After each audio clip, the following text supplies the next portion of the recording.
Welcome to DreamWatch, where God's love meets revelation. I'm Chandra Moyer. In my last episode, Healing Happens in the Deep, I shared how God used a dream to uncover deep trauma I couldn't remember. What I didn't share then is that the trauma wasn't just physical or emotional, but it was both sexual and satanic ritual abuse, hidden so deeply that I had no memory of it for years. I was in my mid-30s, a wife and a mother, when I had the dream.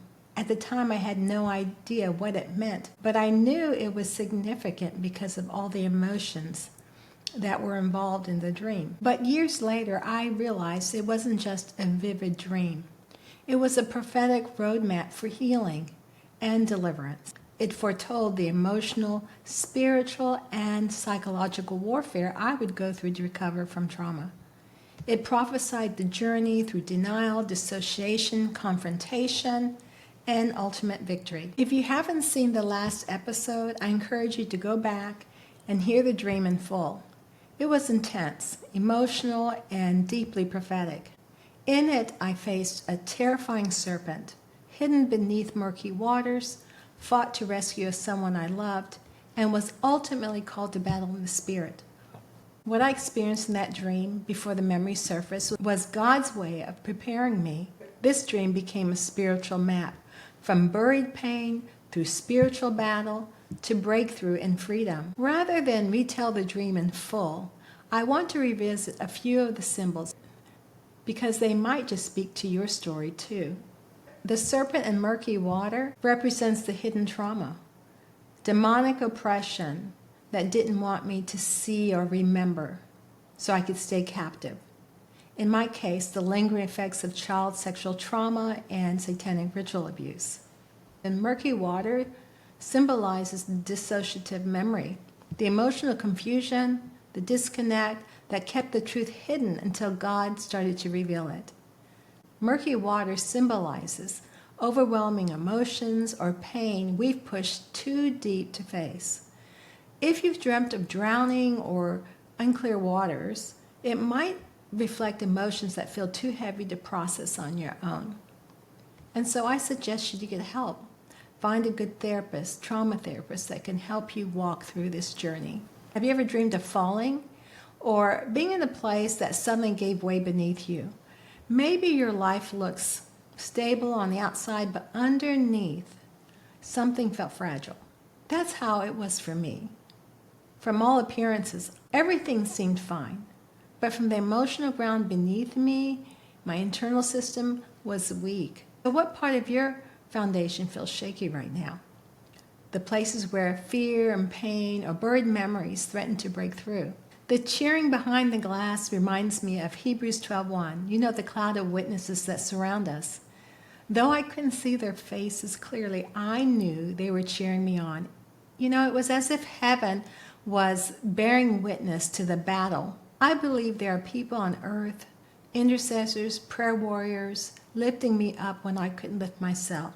So God often surrounds us with support, both seen and unseen, especially when we are going through deep healing. You may not always feel it, but you are not alone. And crushing the serpent's head was God's way of showing me what I would go through, but also reminding me that the victory was already mine in Christ.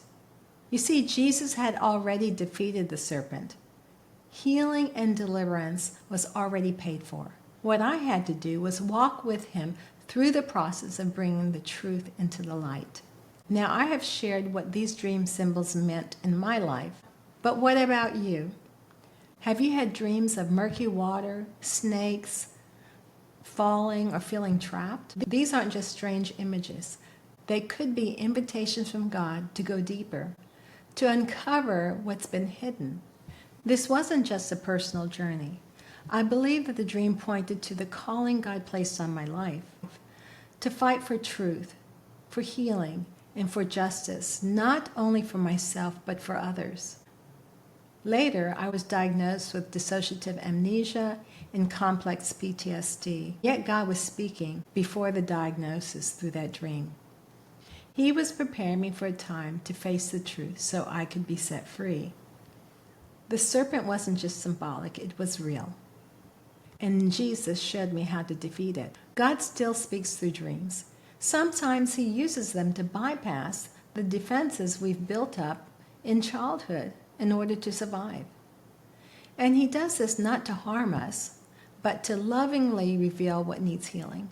If you've had a dream that stuck with you, a locked room, a collapsing building, a storm you couldn't escape, or someone chasing you, there may be more going on beneath the surface. These symbols can reveal buried emotions, trauma, and unhealed parts of the soul. I want to share clearly here is that God's love is the living force behind my healing journey. It wasn't just insight or inner strength that carried me.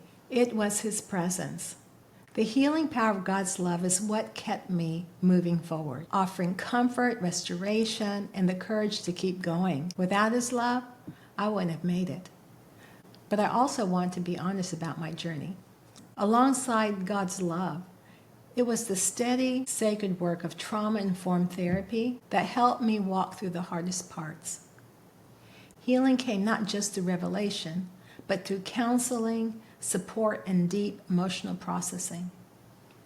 It wasn't either or. It was God's love and wise counseling working together that brought me through to healing to victory. I now see that dream as a prophetic blueprint, not just for me, but how God walks with us to uncover what's been hidden to bring it into the light. So if you're in the middle of your battle, hold on. Healing is possible.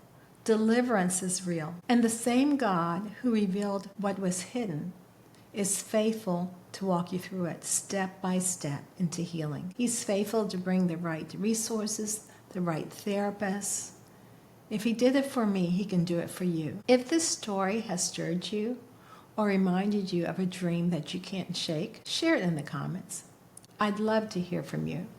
And if you haven't watched the first episode, Healing Happens in the Deep, you can find it linked right here.